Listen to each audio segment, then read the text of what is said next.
Hi friends, सत्य study junction में आपका स्वागत है। आज मैं आपके लिए लेकर आई हूँ एक बहुत ही अच्छा वीडियो पेशा कानून के बारे में। अभी बहुत ही ज़ोरों से चर्चा है कि छत्तीसगढ़ में यह लागू होने वाला है और अभी तक यह 10 राज्यों में ही मात्र लागू है। तो चलिए जानते हैं पेशा कानून होता क्या है। पेशा कानून समुदाय की प्रथागत धार्मिक एवं परंपरागत रीतियों के संरक्षण पर असाधारण जोर देता है। इसमें विवादों को प्रथागत ढंग से सुलझाना, सामुदायिक संसाधनों का प्रबंध करना भी सम्मिलित है। कानून की धारा 4A एवं 4D निर्देश देती है कि किसी राज्य की पंचायत से संबंधित कोई विधि उनके प्रथागत कानून, सामाजिक एवं धार्मिक रीतियों तथा सामुदायिक संसाधनों के परंपरागत प्रबंध व्यवहारों के अनुरूप होगी और प्रत्येक ग्राम सभा लोगों की परंपराओं एवं प्रथाओं के संरक्षण एवं संवर्धन, उनकी सांस्कृतिक पहचान, सामुदायिक संसाधनों एवं विवादों को रीतिगत ढंग से निपटाने में सक्षम होगी।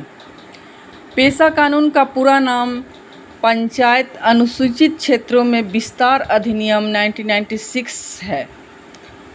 The panchayat extension to the scheduled areas act 1996, जो पेशा के नाम से जाना जाता है, संसद का एक कानून है, न कि 5वीं एवं 6ठी अनुसूची जैसा संवैधानिक प्रावधान।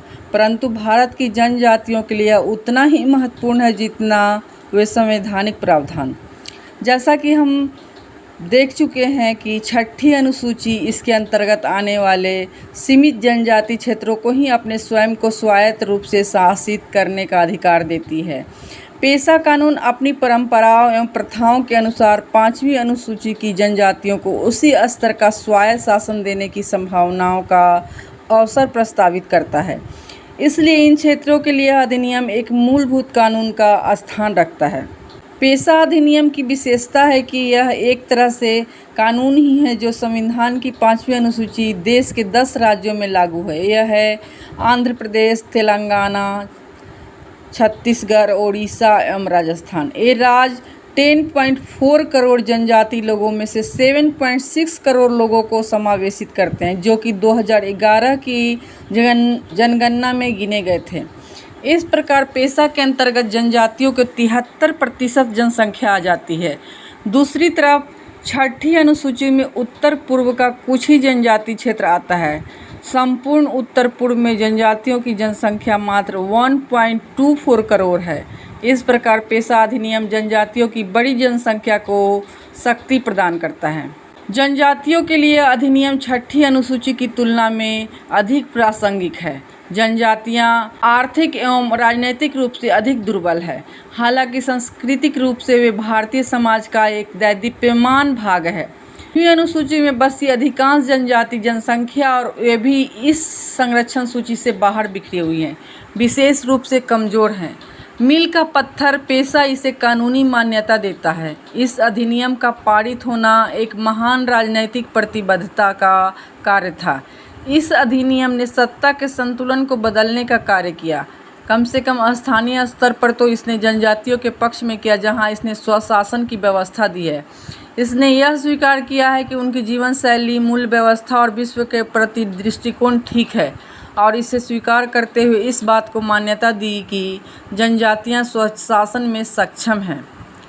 1992 में संसद ने भारत के संविधान का ऐतिहासिक 73वां संशोधन अधिनियम पारित किया, जिसमें प्रतिनिधि शासन का तीसरा स्तर बनाया गया था। पूर्व के 2 स्तरों केंद्र एवं राज्य के बाद यह तीसरा था। ग्राम स्तर पर ग्राम सभा एवं पंचायत ने यह तीसरी परत बनाई। उन्हें संविधान में एक नई 11वीं अनुसूची जोड़कर इसमें वर्णित विषयों पर व्यवहार करने की संवैधानिक शक्ति दी। इस अनुसूची ने संविधान की पूर्व की 3 सूचियों, केंद्रीय सूची, राज्य सूची एवं समवर्ती सूची के विषयों का अनुपूरक बनाया, जो कि मूलतः 7वीं अनुसूची में है। 11वीं अनुसूची के अतिरिक्त 73वें संशोधन में संविधान में एक और भाग जोड़ा गया, पंचायत। इसमें ग्राम सभा एवं ग्राम पंचायतों आदि के ढांचे और अधिकारों को परिभाषित किया गया है।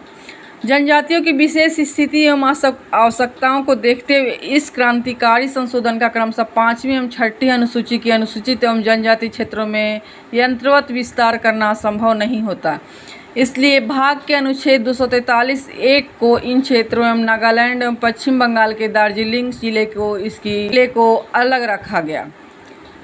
संसद ने 3 वर्षों बाद दिसंबर 1996 में पेशा अधिनियम पारित किया और जनजातियों की विशेष स्थिति एवं आवश्यकताओं के अनुरूप आवश्यक परिवर्तन एवं अपवाद के साथ भाग को 5वीं अनुसूची के अनुसूचित क्षेत्रों तक विस्तारित कर दिया। वे अपवाद एवं परिवर्तन हैं जो कानून की धारा 4 में उल्लेखित हैं, जो इस कानून को जनजातियों के लिए विशिष्टता प्रदान करते हुए उन्हें भिन्न प्रकार के अधिकार एवं विशेषाधिकार देता है। पेशा कानून समुदाय के प्रथागत धार्मिक एवं परंपरागत रीतियों के संरक्षण पर असाधारण जोर देता है। इसमें विवादों को प्रथागत ढंग से सुलझाना एवं सामुदायिक संसाधनों का प्रबंध करना भी सम्मिलित है। कानून की धारा 4A तथा 4D निर्देश देती है कि किसी राज्य की पंचायत से संबंधित कोई विधि उनके प्रथागत कानून, सामाजिक एवं धार्मिक रीतियों तथा सामुदायिक संसाधनों के परंपरागत प्रबंध व्यवहारों के अनुरूप होगी और प्रत्येक ग्राम सभा लोगों की परंपराओं एवं प्रथाओं के संरक्षण, संवर्धन, उनकी सांस्कृतिक पहचान, सामुदायिक संसाधनों एवं विवादों को रीतिगत ढंग से निपटाने में सक्षम होगी। अधिनियम में ग्राम सभा को परिभाषित कर इसमें गाँव की मतदाता सूची के सभी व्यक्तियों को सम्मिलित किया गया है। धारा 400 पंचायत की तुलना में यह कहीं अधिक प्रतिनिधित्व वाली इकाई है, जिसमें कुछ एक निर्वाचित व्यक्ति होते हैं। कानून ने छोटी इकाई पंचायत को ग्राम सभा के प्रति जवाबदेह एवं उत्तरदायी बना दिया है, जिसमें गांव समुदाय के सभी लोग होते हैं। कानून गांव के सामाजिक आर्थिक विकास से संबंधित सभी योजनाओं, कार्यक्रमों एवं परियोजनाओं की ग्राम सभा द्वारा पुष्टि के बाद ही पंचायतों द्वारा इन्हें क्रियान्वित किया जाता है। धारा 4 एवं द और क्रियान्वयन के बाद इन सभी के लिए हुए व्ययों का उपयोगिता प्रमाण पत्र भी पंचायत को ग्राम सभा से लेना होगा, जिसकी पूर्व में उसने पुष्टि की थी। धारा 4 के अनुसार यह होता है।